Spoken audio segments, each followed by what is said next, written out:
Inacreditável! Essa é a palavra que define a última atuação do Ultimate com Charles do Bronx, ex-campeão peso leve, maior finalizador na história da organização, que vai estar presente no dia 13 de abril no card principal do UFC 300, mas atrás de Bo Nickal, o norte-americano que é tratado como um astro da organização por ter 2 lutas e 2 vitórias contra atletas que visivelmente não estão perto do seu nível. Tudo bem, a culpa não é do Bo Nickal. A questão é o que o UFC está fazendo com uma estrela que está se tornando mundial, que está se tornando não, né? Que já é mundial. Charles do Bronx já furou todas as bolhas possíveis e está sendo posto como o primeiro lutador a se apresentar no card principal, o que é uma situação revoltante e que não dá para entender por que o Ultimate está fazendo isso. Mas, Fernando, vamos discutir então sobre essa questão. Você acha que esse gesto do UFC indica um possível atraso do brasileiro numa corrida pelo cinturão? E por que a gente pode imaginar que ele esteja atrás de Bo Nickal? De fato, pode tratar o norte-americano como uma estrela de possível maior ascensão que o Charles do Bronx? Será que ele chega nesse nível?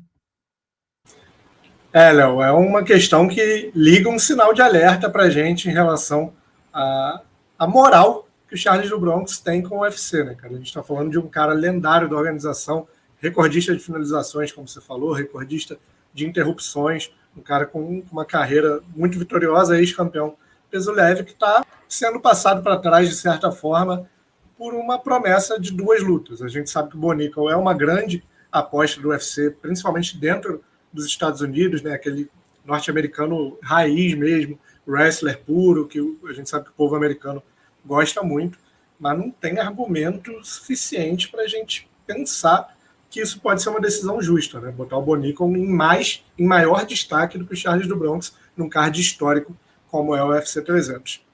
Só para exemplificar, se a gente pega o card inteiro, principal e preliminar, a luta entre Bo Nickal e Cody Brundage, que está à frente do Charles do Bronx, é a única luta do evento que não tem um lutador ranqueado. Desde o começo lá com o Davidson Figueiredo até o final com o Alex Poatan e Jamal Hill, todas as lutas têm pelo menos um, e grande parte tem 2 atletas ranqueados dentro de suas respectivas categorias.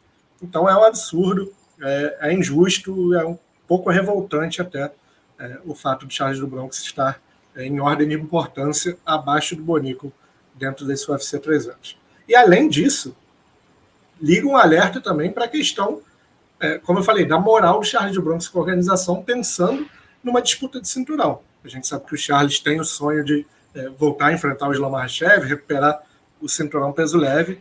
Ele já tinha que se preocupar ali com o Justin Gaethje, em menor escala ali com o Ilia Topuria, com o Leon Edwards, caras que o Makhachev está de olho também. Mas agora, sábado, ele ganhou mais um ingrediente aí para se preocupar, que é o Dustin Poirier, né? Dustin Poirier nocauteou Benoit Saint-Denis no UFC 299 e se credenciou aí para essa disputa. Inclusive o Ali Abdelaziz, como vocês podem ver na tela, ele que é o empresário do campeão Islam Makhachev, falou o seguinte: Dustin Poirier assumiu um grande risco hoje à noite. Saiu com a vitória e pareceu incrível. Dustin contra Makhachev em junho, especialmente porque todos os outros têm lutas marcadas. Se o UFC estiver de acordo com isso, o Islam está dentro. Então, o empresário do Makhachev, falando pelo Makhachev, já deu carta branca aí para o Dustin Poirier se tornar o próximo desafiante ao cinturão, falando que o Charles tem luta marcada, que o Justin Gaethje tem luta marcada, o Poirier está com caminho livre, a gente sabe que o Makhachev quer lutar em junho no evento da Arábia Saudita, então as peças vão se encaixando e o sinal de alerta para o Charles do Bronx começa a ficar maior ainda.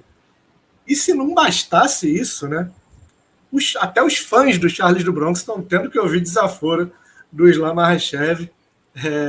Um fã foi brincar ali com o Islam Makhachev nas redes sociais, falou que o campeão tem nome, né? Falou em inglês lá, champion has a name, que é a frase clássica do Charles do Bronx, e tomou na lata, né? O Makhachev respondeu basicamente: o campeão tem o cinturão, ponto.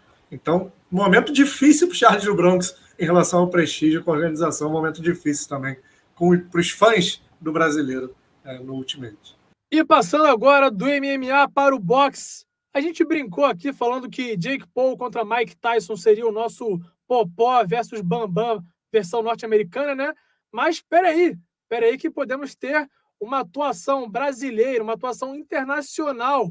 Popó abriu o jogo e revelou que está, né, em negociação para enfrentar Jake Paul futuramente. É isso mesmo. A gente que não botou muita fé, né, nessa intenção do pugilista, está aí provando que ele é capaz sim de usar o seu grande nome para alcançar altos patamares na questão internacional.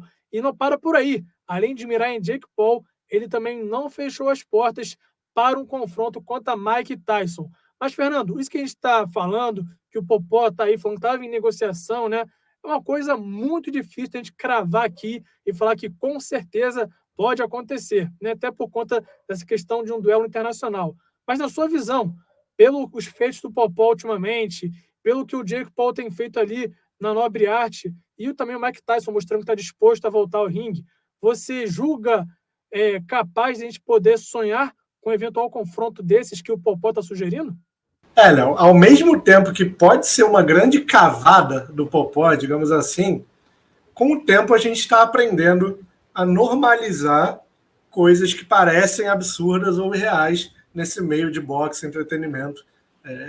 Os últimos anos estão nos ensinando que tudo pode acontecer. Se a gente fala 3 anos atrás que Jake Paul ia lutar com Mike Tyson, transmissão na Netflix, ia ser coisa de maluco, né? Era capaz de ser internado. E hoje isso vai acontecer. Então não dá para descartar nada. O que o Popó falou foi: a negociação com o Jake Paul estava bem encaminhada, em 60%, com o empresário dele para lutar no final do ano.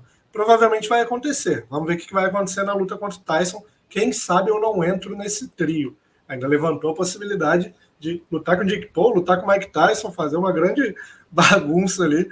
Mas não dá para descartar, cara. O Popó é uma lenda do boxe, e quando a gente fala lenda do boxe, a gente não está falando de lenda nacional, de lenda do boxe brasileiro, a gente está falando de uma lenda do boxe mundial, cara, um tetracampeão mundial de boxe, um cara com história na organização que tem, sim, essa banca para lutar com quem ele quiser. Agora, se o Jake Paul vai querer, tem que conversar com ele, se vale a pena financeiramente, qual vai ser o negócio que eles vão acertar, onde que pode ser essa luta, quanto que cada um vai levar, são várias questões. Mas eu estou aprendendo, confesso que ainda estou aprendendo a não duvidar de mais nada nesse meio de boxe e entretenimento. Seria divertido, curioso ver já que é para o Jake Paul ganhar dinheiro, que faça os nossos ficarem ricos também, né? Então, acho que Jake Paul contra Popó seria interessante, assim, digamos, por esse lado, de promover o brasileiro que já é uma lenda do boxe, mas que sempre pode ganhar um dinheirinho a mais. Notícias passadas, opiniões dadas, então deixem aqui no comentário o que vocês acham dessa atitude com o Charles do Bronx. É justa ou não é? E também não esqueçam de dizer se vocês acreditam que Popó pode de fato enfrentar Jake Paul ou Mike Tyson futuramente. Não se esqueçam de deixar o like, compartilhar com os amigos, se inscrever nos Superlutas e, é claro, nos acompanhar aqui na próxima edição do Giro. Valeu e até a próxima!